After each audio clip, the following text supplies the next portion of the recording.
हाँ, क्योंकि आप एक आईपीएस ऑफिसर हैं और हमें नहीं लगता आपसे ज़्यादा संविधान की पढ़ाई किसी ने पढ़ी होगी। संविधान में बदलाव के लेके बीजेपी का खास मुद्दा था इस बार। कुछ नहीं कर पाएगी बीजेपी। ये जो भी संविधान की बात करते हैं ना, उन्होंने व्हाट्सएप यूनिवर्सिटी से शिक्षा ग्रहण की है। मैं आपको कानूनी स्थिति बताऊं, आज से लगभग 50 साल पहले एक बहुत महत्वपूर्ण केस हुआ था, केशवानंद भारती का केस। उसमें सुप्रीम कोर्ट ने फैसला दिया था कि संविधान का जो बुनियादी ढांचा है, जिसको बेसिक स्ट्रक्चर इंग्लिश में कहते हैं, मूल संरचना, उस मूल संरचना में कभी भी परिवर्तन नहीं किया सकता है ना। जैसे भारत का संविधान धर्मनिरपेक्ष है, यह उसकी मूल संरचना है। भारत के संविधान की प्रस्तावना में इस देश को धर्मनिरपेक्ष देश घोषित किया गया है ना। तो नरेंद्र मोदी का परदादा भी उसको हिंदू राष्ट्र नहीं बना सकता है। ये सुप्रीम कोर्ट का दिया हुआ फैसला है। केशवानंद भारती केस में जो दर्शक देखना चाहेंगे वो गूगल कर लेंगे, केशवानंद भारती केस में उनको पूरा डिटेल्स मिल जाएगा जी। अच्छा, जहाँ तक संविधान में परिवर्तन की बात है, आरक्षण को आप किस प्रकार से देखते हैं? अब ये तो आपने बहुत कलखी से, आरक्षण तो था, जो था वो कुछ हद तक जरूरी था। अब देखिए क्या हो गया है कि अब आरक्षण को एक तरह का राजनीतिक हथियार बना लिया गया है।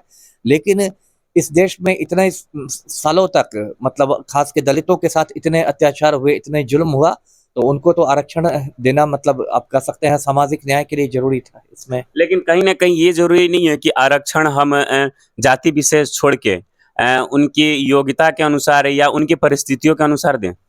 नहीं, देखिए क्या हुआ है कि इस देश में जब गरीब सब कास्ट में है।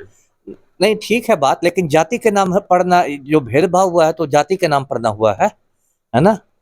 भेदभाव जो हुआ है वो तो गरीबी अमीरी देख के नहीं ना हुआ है। छुआछूत जो है वो तो जाति के आधार पर हुआ है, तो आरक्षण भी जाति के आधार पर होगा। मुझे याद है हमारे एकेडमी में, इसमें लाल बहादुर शास्त्री एकेडमी में अरुण शोरी आए हुए थे, तो उन्होंने कहा, आरक्षण के विरोध में बोले थे, तो उन्होंने कहा कि जापान में आरक्षण नहीं है। तो एक प्रोफेसर ने कहा कि जापान में छुआछूत भी नहीं।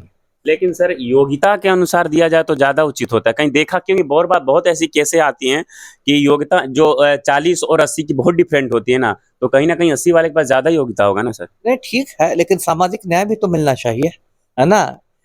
इतने दिनों तक तो हिंदू धर्म में योग्यता की बात नहीं ना की गई। ऊंच नीच का ये रहा, कुआं से पानी नहीं भरने दिया जाता था दलितों को, है ना। मंदिरों में नहीं घुसने दिया जाता था। आज भी किसी ब्राह्मण से कह दीजिए कि आप लड़की की शादी दुसाध से करें, तो हो सकता है उनके पेट में मरोड़ उत्पन्न हो जाए, जबकि हम लोग 21वीं सदी में रह रहे हैं, तब भी इतना ज्यादा ऊंच नीच की भावना है।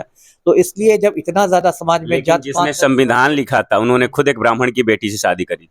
हाँ तो ठीक है, तो ये तो उनका दिखाता है कि वो कितना, मतलब उनका लिबरल चाहे था, चिराग पासवान की अभी मम्मी को देख कितना, लें। हाँ कितना वो मतलब उदार थे। अंबेडकर जो थे, ये तो मतलब उनका उदार ये दिखाता है कि उनके मन में ब्राह्मणों के खिलाफ कोई, मतलब ये नहीं था, दुराग्रह नहीं था। नहीं, नहीं, तो फिर ये चीज़ तो अभी भी नहीं हो स अभी भी बहुत ऐसे केस होते हैं, ऐसी बात नहीं। लेकिन समय के हिसाब से अम्बेडकर जी ने खुद बोला था कि मात्र 10 से 15 साल तक के लिए इसको रखा जाए। उचित समय के हिसाब से आरक्षण को हटा दिया जाएगा। 10-15 लेकिन इसका मज़ाक बना के नहीं रख दिया गया है। 10-15 साल की जो बात है वो कहा गया था विधानमंडल और संसद में जो था आरक्षण, उसके लिए कहा गया था। ये नौकरियों में आरक्षण के लिए 10 साल और ये वाली बात नहीं थी। मतलब आप भी आरक्षण के समर्थन में हैं? आरक्षण एक सीमा तक, फिर मैं कल क्लियर कर रहा हूँ, 50% तक ये जो आरक्षण है वो जरूरी है। वो यदि नहीं होगा इस देश में, तो फिर जो पुराने जमाने में होता था हिंदू समाज में, जो एकदम मतलब दलितों पर जुल्म होते थे, वही वाली स्थिति फिर आ जाएगी। और सिर्फ मैं ही नहीं समर्थन हूँ, पूरे संविधान सभा ने वो आरक्षण लागू किया है।